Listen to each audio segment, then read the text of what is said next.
नमस्कार दोस्तों। प्रस्तुत है कमलेश्वर की लिखी हुई कहानी तीसरा संस्करण। एक बौद्ध भिक्षुक था। उसने 6 खंडों में भगवान गौतम बुद्ध की जीवनी लिखी। लगभग 3000 पृष्ठों के उस भारी भरकम ग्रंथ को प्रकाशित करने के लिए कोई प्रकाशन तैयार नहीं हुआ। भिक्षु बहुत निराश हुआ।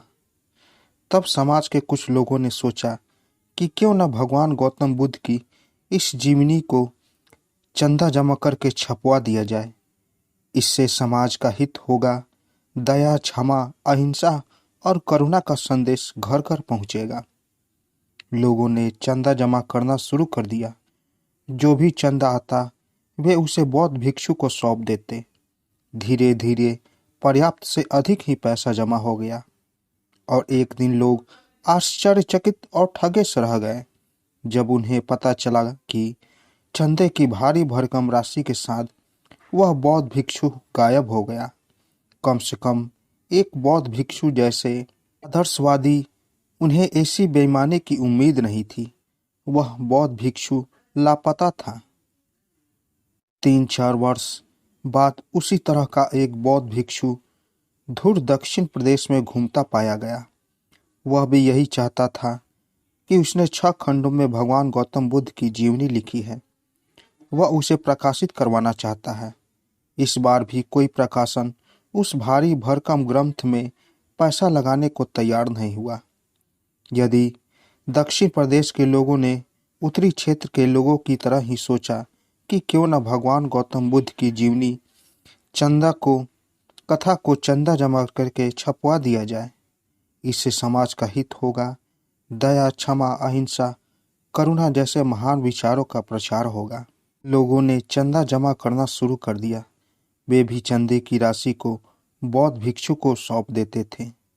उन्हें मालूम नहीं था कि उत्तर भारत में यदि यही व्यक्ति चंदे की मोटी पूंजी लेकर चंपत हो चुका है। आखिर काफी चंदा जमा हो गया और एक दिन लोग आश्चर्यचकित और ठगे से रह गए जब उन्हें मालूम हुआ कि बौद्ध भिक्षु चंदे की मोटी रकम लेकर चंपत हो गया है। लेकिन अब सिवा पछतावे के किया भी क्या जा सकता था। धीरे धीरे यह बात उत्तर दक्षिण में फैल गई कि एक बौद्ध भिक्षु भगवान गौतम बुद्ध की जीवनी लिखने और उसे प्रकाशित करने के नाम पर धोखाधड़ी का धंधा कर रहा है। फिर कुछ समय बीत गया। 3-4 वर्ष बाद वह सारनाथ मंदिर परिसर में घूमता हुआ पाया गया। वह पहचाना गया। लोगों ने उसे पकड़ लिया, उसकी लानत मलानत की, अपमान किया। उसने अपना अपराध मंजूर किया। एक प्रकाशन को इस घटना का पता चला।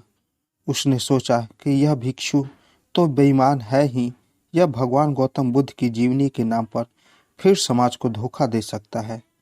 अच्छा यही होगा कि भगवान बुद्ध की जीवनी कथा को प्रकाशित कर दिया जाए। फिर न रहेगा बांस, न बजेगी बांसुरी। धोखाधड़ी का सिलसिला ही खत्म हो जाएगा।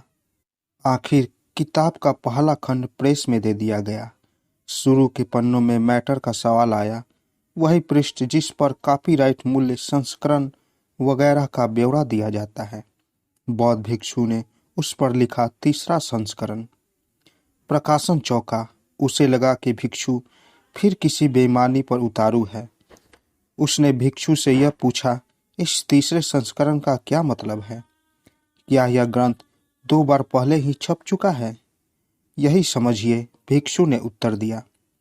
प्रकाशन थोड़ा शुद्ध था। वह बोला, देखिए भिक्षु महाशय, मुझे आपकी पिछली दोनों करतूतों की जानकारी है। आप मुझे धोखा नहीं दे सकते। मैं आपको धोखा नहीं दे रहा हूँ। भिक्षु बोला, तो यह तीसरा संस्करण क्या है? प्रकाशक बिगड़ा। देखिए, जब इसके लिए पहली बार चंदा जमा हुआ, उन्हीं दिनों उड़ीसा में चक्रवात आया था।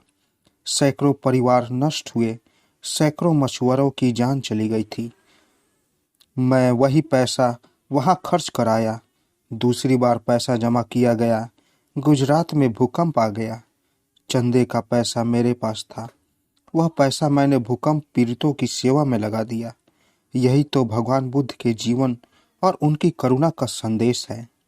यदि मैं उस पर आचरण नहीं करता तो मुझे यह जीवनी लिखने का अधिकार नहीं था। लेखक जो भी लिखता है उस पर यदि वह खुद विश्वास और अमल नहीं करता तो उसका लिखना व्यर्थ है। तो महोदय, इसका पहला संस्करण उड़ीसा में निकला, दूसरा संस्करण गुजरात में, इस तरह यह सब तीसरा संस्करण है। तो दोस्तों, कैसी लगी? आपको कहानी अच्छी लगी हो तो मेरे चैनल को ज़रूर सब्सक्राइब करें और साथ ही साथ बेल आइकन को भी ज़रूर दबाएं ताकि मेरी कहानी सबसे पहले आप तक पहुंचे। तो दोस्तों, मिलते हैं एक नई कहानी के साथ एक नए वीडियो में। तब तक के लिए नमस्कार।